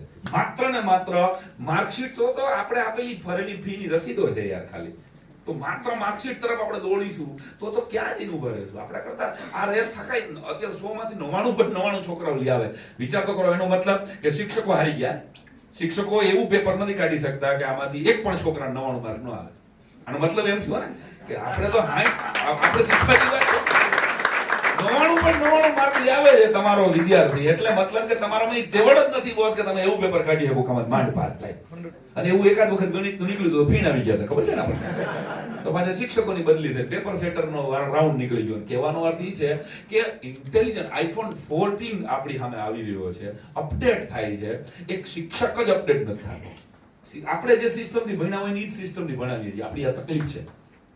આપણે એ સમજવાની જરૂર છે, આપણે અપડેટ કરવાની જરૂર. જે સિસ્ટમથી હું ભણ્યો હોઉં ને એમ જ હું ભણાવું ભાઈ. તો આપણે અપડેટ થઈએ અને સતત એ આંખ ખુલ્લા રાખીએ અને કાન ખુલ્લા રાખીએ કે જ્યાંથી સારું મળે છે અને જે સારું છે અને જે ભારતીય સંસ્કૃતિ ને વિધ્વંસક નથી, જે આગામી 25-50 વર્ષમાં અને ભારત ભૂલવાડી દે આપણને. અહીંયા એવી સ્કૂલો પણ છે કે રક્ષાબંધનના બીજા દિવસે કાતર લઈ અને ગ્રાઉન્ડની અંદર એની રાખડી કાપવામાં આવે અને પાછા અહીંયા 2.5 લાખ રૂપિયાની ફી ભરીને વાલીઓ જાય છે સાહેબ. સાંભળજો, કોઈ તમે મહેંદી ન મૂકી શકો, તમે ચાંદલો ન કરી શકો. આવી સ્કૂલને આપણે ભારતીય સ્કૂલ ગણી અને આપણે હજી નશામાં છીએ. અને એ ઊંઘ જ્યારે ઉઠશે ને ત્યારે આપણે એવા ગુલામ થઈ ગયા શું કે આપણને બીજા કોઈ ભગતસિંહ, બીજો કોઈ ગાંધી, બીજો કોઈ સરદાર કે બીજો કોઈ સુભાષચંદ્ર બોઝ આઝાદ નહીં કરી શકે. માત્ર ને માત્ર શિક્ષકો જાગૃત રહે, શિક્ષણ પ્રેમીઓ જાગૃત રહે તો જ આ શક્ય છે. આભાર, ધન્યવાદ. અમદાવાદ.